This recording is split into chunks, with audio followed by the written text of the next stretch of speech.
How important is Andrew Nembhard actually to the Pacers? The answer is quite important. I'll explain why. Plus, good night of results for the Pacers Wednesday around the league, and their bench is their secret weapon. We'll talk about it all today on the Locked On Pacers podcast. You are Locked On Pacers, your daily Indiana Pacers podcast, part of the Locked On Podcast Network, your team every day.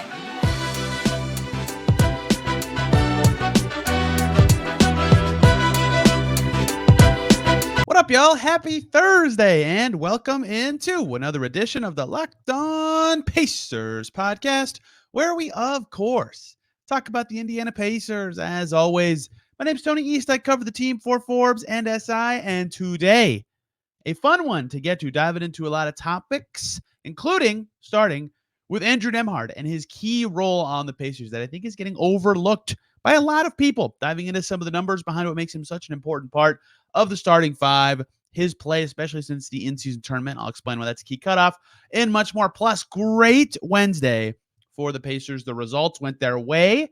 Their destiny for making the playoffs is now much easier. LeBron James is gassing up TJ McConnell on his podcast. We'll talk about the Pacers bench to close out today's show. Quite a newsy day for the Pacers, and we'll get to all of that today. Thanks for making Locked On Pacers your first listen every single day. We're free and available wherever you get podcasts and on YouTube, part of the Locked On Podcast Network, your team every day. And today's show brought to you by FanDuel. Make every moment more. Right now, new customers get $150 in bonus bets guaranteed. That's $150 win or lose. Visit FanDuel.com/lockdown to get started. More on that later. We will start, though, with Andrew Nembhard. I will start from a position of saying I'm very high on Andrew Nembhard now and his future. And I always get very confused by the way people talk about him during, after games, especially when it comes to like people considering lineup changes for the team. Now, I did talk about the Pacers getting bigger at times this season, and they have, but I think people overlook Andrew Nembhard's contributions to the Pacers. And it all starts with the part of the game that's the hardest for anyone, including me, including everyone, to evaluate, and that's his defense. The place to start, and then I wanted to go to, is defensive field goal percentage. And admittedly, flawed stat that I think does better for perimeter players than bigs, and I can explain why in just a second. But the goal of defensive field goal percentage and the difference that it offers is to measure how well players shoot when they are guarded by a specific player, and the difference then quantifies how much worse a player makes their opponent shoot than the expectation given a shots percentage. So 4 players on the Pacers have a negative differential, meaning their contests, or when they're the closest defender to an offensive player, they make them miss more often than expected. And those 4 players are Aaron Nesmith, Isaiah Jackson, Myles Turner, and Andrew Nembhard. I don't think the stat is always perfect, but I can tell you that if you made me guess the 4 players on the Pacers, I would guess those guys. That seems pretty good to me. This stat in general favors bigs a little more than guards because bigs end up the closest to shooters sometimes, and there's a breakdown in communication or stuff like that. So the fact that Nesmith and Nembhard are both negative is impressive to me and says a lot about them, right? Obi Toppin, Jalen Smith, Pascal, Siakam are the next 3 guys, and I don't think that's necessarily perfectly accurate of their defensive capabilities, but Nembhard and Nesmith also being up here, I think, says a lot about their defensive level, and Nembhard's defensive field goal percentage ranks 4th on the Pacers and 2nd amongst actual guys who play. Kendall Brown and James Johnson are higher. They do not defend good players or in the rotation ever. Nesmith and Nembhard being 1st and 2nd makes a lot of sense to me. They defend perimeter players, and they do it often. So just starting there, guys that Andrew Nembhard is defending, 1, don't score that well, and 2, shoot worse from the field than expected. That tells you a lot about his defense right away, without even digging into impact stats, how he impacts the other the other 4 guys around him, his offensive role at all. He is their best guard defender at defending other guards, and that's been known all season. And I think it's also obvious if you dig into the on-off numbers. Andrew Nembhard on the floor, Pacers defensive rating, I use PBP stats for all these, is 116.3. That's really good, especially given the Pacers' current season and what their defense is. 116.3 as a team.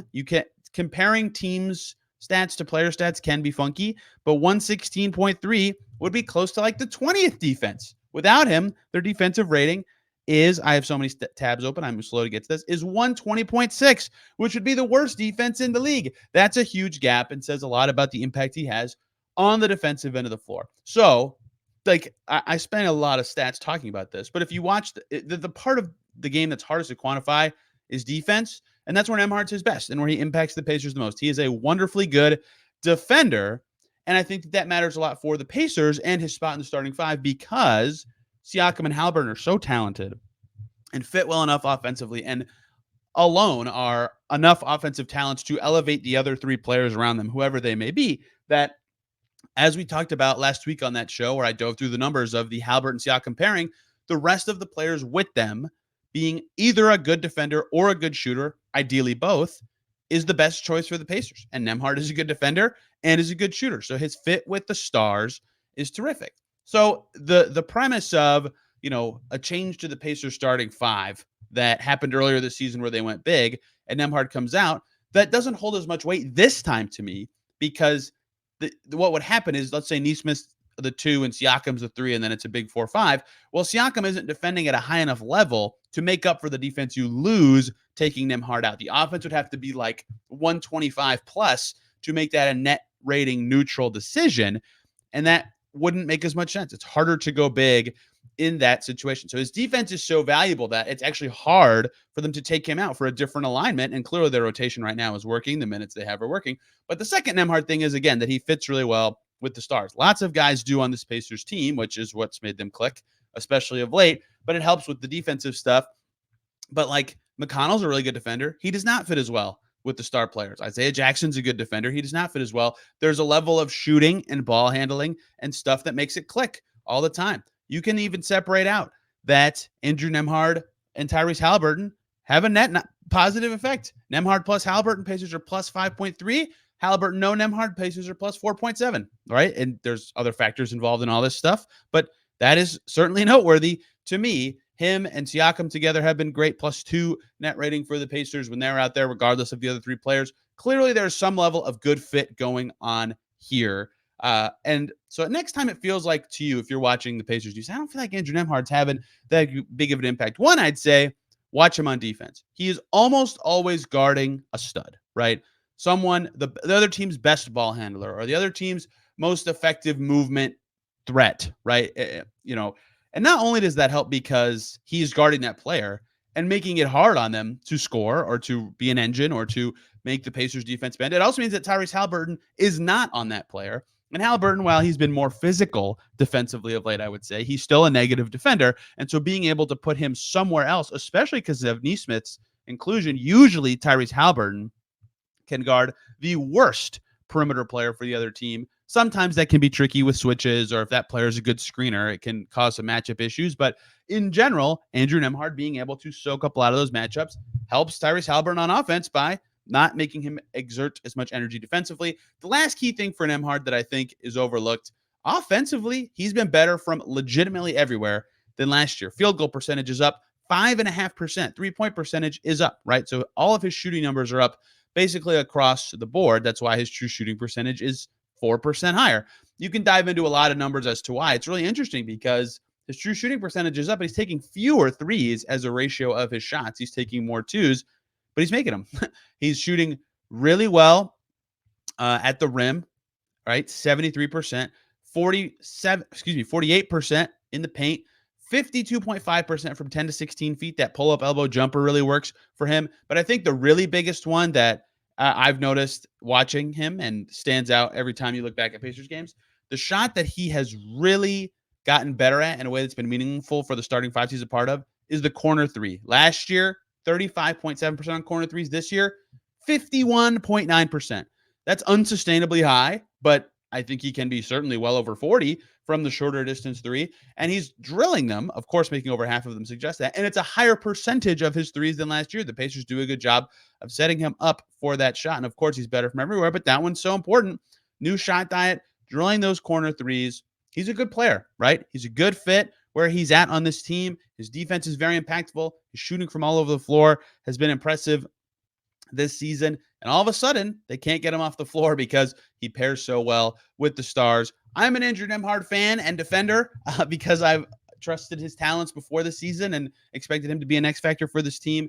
And finally, some of the numbers are starting to bear that out. His percentages since the in-season tournament when he had a back injury, he's played in every game since then. That's why I think it's important to kind of cut from there to now, when you look at his season, right? He was dealing with stuff that kept him in and out of the lineup for the first couple weeks of the season. Well, again, since that in-season tournament, he's played in 38 straight games. One of those games, he played 6 seconds against the Kings, but whatever. In that time, 50, 37, 81 splits, 10 points, 4 assists per game with good defense. He's a good player. He fits well in the starting 5. He makes Haliburton and Siakam's life easier. That seems like somebody who's playing well and is in the right role for the Pacers, and he will be needed in a key role going forward for the Pacers, who now officially only need 1 win to secure their spot in the playoffs. The results of the NBA are in for Wednesday. Wait until games are over to record this. What is the Pacers' new outlook? What are they rooting for elsewhere? Why was yesterday so good? We're going to keep doing this until the Pacers clinch their playoff spot. And even then, we'll probably be looking at their draft picks. Let's do that coming up here on Locked On Pacers. But first, we have got to talk about Nissan. Are you the kind of driver that likes to push things a little further? Ever wonder what adventure could be around the next corner? Well, our friends at Nissan have a lineup of SUVs with the capabilities to take your adventure to the next level, like the 2024 Nissan Rogue. It is perfect for city drives and great escapes. Class exclusive Google built-ins is your always updating assistant to call on for almost anything. Gone are the days of connecting your phone. Google Assistant, Google Maps, and Google Play Store are built right in to the 12.3-inch HD touchscreen infotainment system. The 2024 Rogue is the perfect mid-size crossover for your next adventure. And the Nissan's incredible lineup also includes the 2024 Nissan Pathfinder, which has room for up to 8 and expansive cargo capacity and advanced available 4x4 capabilities with 284 horsepower and up to 6,000 pounds of towing. When adventure calls, the Pathfinder is there to answer. Take the Nissan Rogue, Nissan Pathfinder, or the Nissan Armada and go find your next big adventure. Shop now at nissanusa.com. Back here on Locked On Pacers, thanks for making us your first listen today and every single day. Are you watching Fox Sports or ESPN on your TV all day? Have to turn down the volume, with all that shouting. We'll make sure to switch to Locked On Sports Today, a free 24/7 sports streaming channel programmed for you every day to bring you the biggest stories without the screaming. Locked On Sports Today brings you can't-miss analysis, opinions, and news, streaming 24/7 on YouTube or the free Amazon Fire TV channels app, part of the Locked On Podcast Network, your team every single day. And here on Locked On Pacers, we have to talk about their new outlook for the Pacers in the standings. It's going to change every day this week with fewer outcomes available to end the season. Some very good results around the NBA for the Pacers on Wednesday night. Here are the games they cared about. The only one that for sure did not go their way is Cavs Grizzlies. Jake LaRavia, Indiana native, I should say, was going crazy early, but not crazy enough. Cavs beat the Grizzlies at home 110-98. So the Cavs remain 1 game ahead of the Pacers heading into Friday's game. Pacers can catch the Cavs just by winning both of their final games this season, but a Cavs loss would have opened up even more scenarios to help the Pacers potentially make the postseason. Cavs did win. Every other game the Pacers may have slightly cared about went their way. The Raptors. The Pacers care about the Raptors because they have their second-round pick, and the Raptors losing means they're very close to securing that pick will be locked into 36. The Raptors played their easiest remaining game of the season Wednesday night, and they lost. They lost in Brooklyn to the Nets by 4. One more loss from the Toronto Raptors or one more win from the Memphis Grizzlies would lock that pick into 36 and guarantee that is the Pacers' best pick in the draft. Another game that is adjacently important to the Pacers was Hawks-Hornets. Hawks got Trae Young back, meaningful for potential play-in tournament implications. If you've heard me talk about the variance that could come from something like that, Trae Young in his return, 21 minutes, 14 points, 11 assists. He's a good player. The Hawks were winning by 15 points through 3 quarters in that game and blew it in the fourth to the Charlotte Hornets. 115-114 Hornets win. That means the Chicago Bulls are now 1 win away or 1 Hawks loss away from securing the 9 seed, which may not mean much, but it gives the Hawks way less incentive to try if they're locked into 10 and the Pacers play the Hawks in their final game of the season at home. Granted, Atlanta may be looking to get Trae Young ramped up and up to speed and getting him more reps, but they also could rest a lot of guys, get ready for their play-in game against the Bulls. The chances of that happening went up significantly thanks to that loss. The Bulls' next 2 games are Detroit and Washington. Just 1 win from the Bulls in those games locks the Hawks in 10th and increases at least the likelihood of what I just described happening. More direct games for the Pacers, as in the teams close to them in the standings that actually played. The Magic played the Bucks. This one was interesting. I chatted with a lot of people about this online about who the Pacers should want to win, right? There's the weird tiebreaker I talked about yesterday where the Magic, Heat, and Pacers all end up tied, and the Pacers end up third in that tiebreaker. That's like the only tiebreaker, basically, where they finish third out of all of them in the East that are relevant for the Pacers. Most of the rest, they finish second or first in terms of three-teamers. Well, that would be a reason to root for the Magic if you're the Pacers. If the Magic get far enough away from the Heat that they win the Southeast Division, Pacers no longer care about that three-way tiebreaker. But a Bucks win would have given the Pacers more chances to move up to, let's say, fourth and have home court advantage in the first round.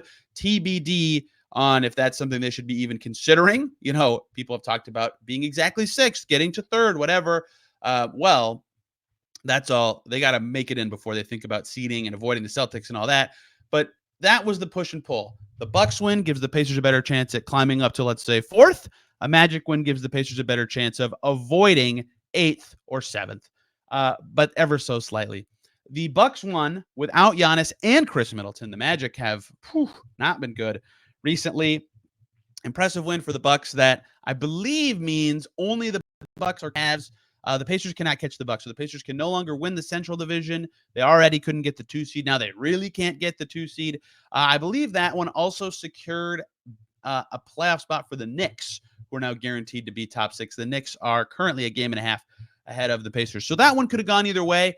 I was thinking if I were in basketball strategy for the Pacers, who would I want to win? My thought was I would want the Magic to win because just the slight increase of chance of the floor of the Pacers increasing would have been nice because there's still a chance the Pacers finish 8th in the East, even right now.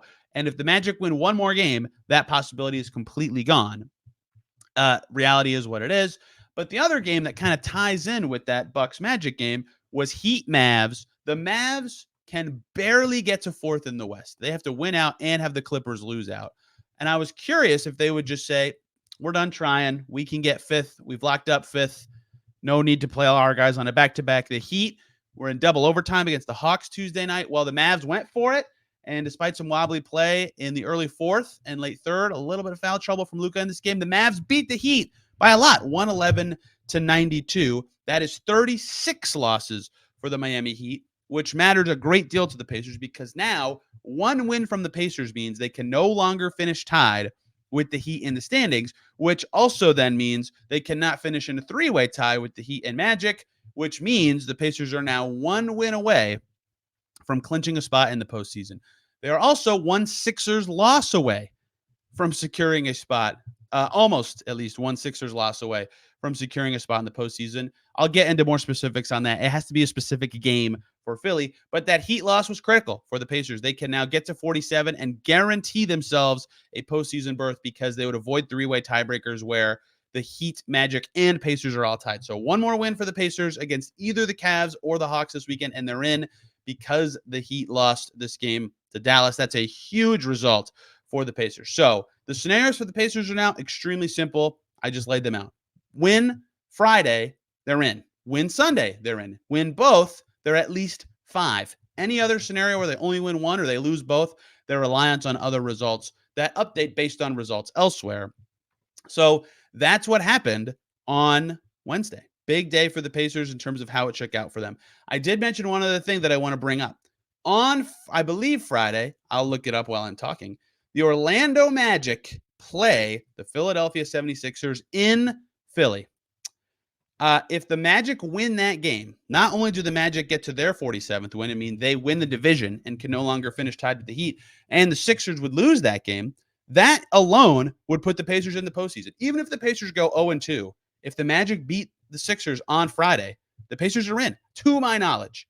These tiebreakers are very complicated with all these teams so close, but I believe I've done a lot, and I hope enough research on this. The only 3-way tiebreaker the Pacers finished 3rd in is Heat, Magic, Pacers. And if the Magic win, then that tiebreaker is not possible anymore. If they beat the Sixers specifically, the Pacers would be guaranteed to finish first in a Heat, Sixers, Pacers tiebreaker.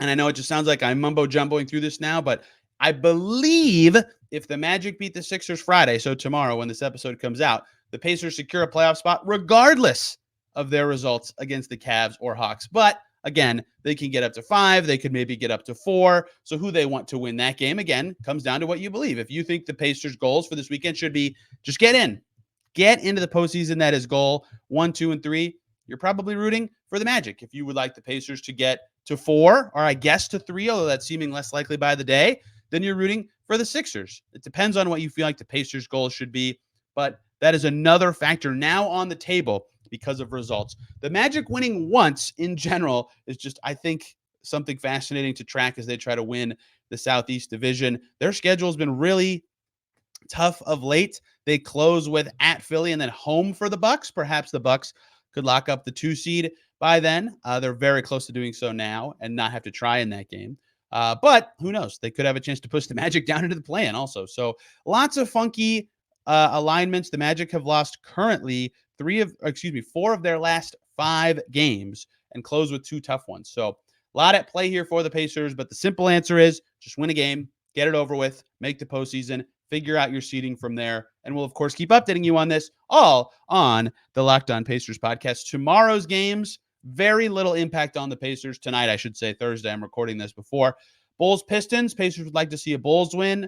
Knicks, Celtics. Pacers would like to see a Celtics win. All the rest of the games are just West versus West, and in theory mean nothing for the Pacers. They would like to see the Kings beat the Pelicans because of second-round pick things, but that is so minor that it's hard to say. We'll do this every day now, too. I'll tell you who the Pacers want to win tonight in every single game. Now let's pivot to one last thing. I wrote a story about TJ McConnell today, and LeBron James called him out on his podcast. What is happening? A very positive note from LeBron. And I want to use that conversation to talk about the Pacers bench and how valuable it's been for the team recently and this season. Before we get to any of that, though, we have got to talk about FanDuel. It is playoff time in the NBA and NHL, and baseball is in full swing. It's a great time in sports, and FanDuel is your place to bet on every single game. Right now, new customers who hop on over to FanDuel get $150 in bonus bets, guaranteed. $150. You get that $150, win or lose. All you have to do, hop in, bet on everything from slap shots to home runs to slam dunks, all on an app that is safe, secure, and easy to use. What are you waiting for? To sign up and get that $150 in bonus bets, visit FanDuel.com/lockedon. You can make your first bet an automatic win. That's on FanDuel, America's #1 sportsbook. And we're back here on Locked On Pacers. Thanks for making us your first listen today and every single day. Hey, Locked On has launched the first ever national sports 24/7 streaming channel on YouTube. And now it's also available on Amazon Fire TV in the free Fire TV channels app. Locked On Sports Today is here for you 24/7 sports coverage. How about that? Covering the top sports stories of the day with the local experts of Locked On, plus our national shows covering every league. Find Locked On Sports Today now available on the free Fire TV channels app. Let's close out talking about the Pacers bench. Why do I want to talk about the Pacers bench? Well, beyond what LeBron said, it's just been really freaking good. The place I started digging into this is, and if you've listened to the show recently, I've talked about this a lot, these fourth quarter runs where the Pacers have 5 bench guys out there and their opponent tries to put starters in so they can catch up, and the Pacers bench just beats them. And the Pacers win the game usually on that stretch. But I mean, so many games recently, the starters, even though they have good numbers together, have a lackluster stretch, and then the bench comes in and they change it. And there's a lot to it, and we'll dive into a lot to it. But TJ McConnell, who got some gas from LeBron James on LeBron's podcast, check it out if you can. It's like the first thing he says in the show. Really ignited me to dive into these numbers, because when I talked with Derek Kramer about these bench in the fourth quarter stretches, and we talked about how Pascal, Siakam plus the bench has been great and Haliburton plus the bench has been good, his theory is just like, yeah, these lineups work because McConnell's been so good. And I just wrote a story about McConnell and his scoring, which has just been unbelievable. Basically a 13 points a game guy reliably for 2 months now. But what I wanted to dive into is the bench in total, how this is working, because what PBP Stats does, my favorite way to track play-by-play data, is they give you a net rating table by how many starters a team has on the floor. So, for example, the Pacers with all 5 starters on the court in a given game, they play they have the 13th highest frequency in the league. So that means of all 30 teams, they're slightly above average in how often they have a lineup with all 5 starters on the floor. And their starting 5, whatever it is for a particular game, their net rating is plus 3.4, which is 14th in the league. Pretty good, above average in both. So a lot of teams have good starters, crummy bench, like Denver, like the Clippers. I'm just looking at graphs to throw this out, at least compared to the rest of the league. But very few teams have an above average number all the way down. That it was reserved for the Minnesota. That is reserved for Oklahoma City and Boston and the Pacers.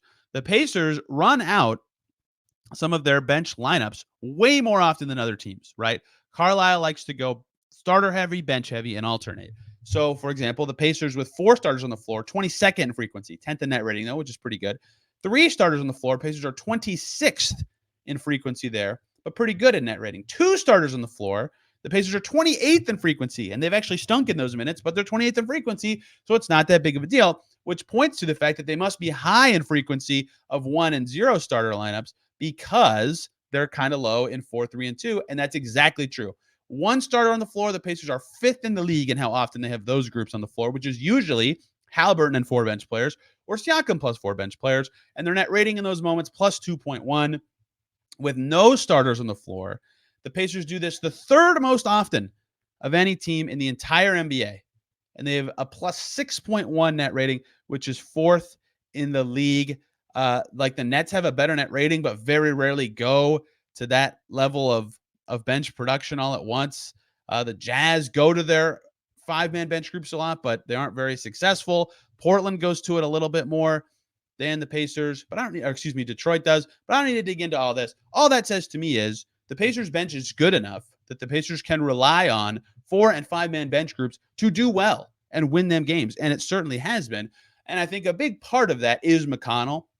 And I think the second part of that, and this was kind of talked about earlier on in the season after they made some moves, is it fits, right? You can have good bench players, but if it doesn't make sense as a lineup, they're not going to play together that much. But the fact that their top 5 bench guys that are healthy right now are McConnell, Ben Shepherd, and Obi Toppin, and Doug McDermott, and a big man, Isaiah Jackson was better than Sticks in their last game, but Jalen Smith almost always.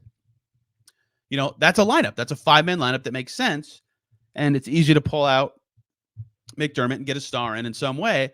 So that group makes sense together, which is why they're able to play 0 starters all the time. So even just pulling the Pacers data with all 5 of Turner, Siakam, Nembhard, Haliburton, and Nesmith off the floor this season, they're plus 62 with none of their stars on the floor in 468 minutes. Now, their best lineup without those guys this season features Buddy Hield and Ben Mathurin, and that played 72 minutes. Excuse me, their most used lineup. Their second most used lineup with none of those guys is Obi Toppin, Isaiah Jackson, Ben Shepherd, Doug McDermott, TJ McConnell, the one I just said. 44 minutes plus 29. That's fantastic. Toppin, Smith, Shepherd, McDermott, McConnell, 31 minutes plus 19. That 5-man group being so good is crazy vital for the Pacers. And every big minute group with none of the starters on the floor has TJ McConnell in it. All the ones that don't stink or have a bad plus minus. So TJ McConnell is the reason this works, because if I just go to the next screen that I made up, which is all 5 of those starters off and TJ McConnell off, which is a very unique lineup. I'll explain to you the biggest minutes ones of those in a second. The Pacers are minus 11, right? A huge swing from plus 60, whatever I just said, in 65 minutes. Their most used lineup in that moment would be Mathurin, Shepherd, Walker, Smith, and Toppin, right? A lot of these are somewhat garbage time heavy, but some of them are real groups, and none of them did particularly well. TJ McConnell being good and being a point guard is what holds all this together and makes it possible. And even if you subtract a starter and say McConnell's not in, but a starter is in, so that means it's 4 bench guys, none of them are TJ McConnell, but a starter is on the floor, the Pacers are minus 74 in 238 minutes. I know that might be a confusing group. So an example, Buddy Hield's in the top example, but if you remove him, I can't find a good one. Nembhard, Toppin, Smith, Walker, Shepherd, big minus, right? For example. So that's 1 starter in Myles Turner and some bench guys.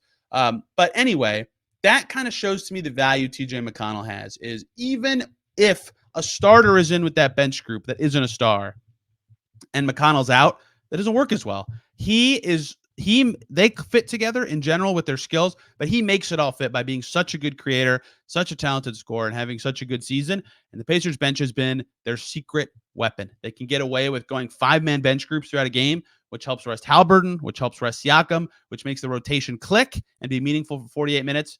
I think it's a very special thing that they have that very few teams can turn to as often as them, We'll see what it means in the playoffs. But right now, it has been absolutely massive for the Pacers. Tomorrow, speaking of playoffs, basically a playoff game for the Pacers. Win and they're in. Win and they control their destiny for 5 still, depending on opponent. Who knows if that's valuable. Lots still to come for the Pacers in their seeding chase, and we'll cover it all here on Locked On Pacers. We'll do a crossover with Locked On Cavs because that's a huge game now. Tiebreaker at stake, standings at stake. If the Pacers win out and the Cavs win their final game, Pacers would finish ahead of them. If the Pacers beat Cleveland Friday and then they both lose on Sunday, the Pacers finish ahead of them. All this stuff matters a great deal for tiebreakers. We're tracking it all here on the Locked On Pacers podcast. Thank you all a ton for listening. This was a very information-dense episode, but a lot of stuff that I wanted to cover. Back tomorrow talking Cavs with Chris Manning of Locked On Cavs, and then into the weekend. Again, we're doing episodes every day, including through the playoffs for the rest of the season, so lots of fun stuff coming. Thank you all for listening. Have a wonderful day. We'll see you soon.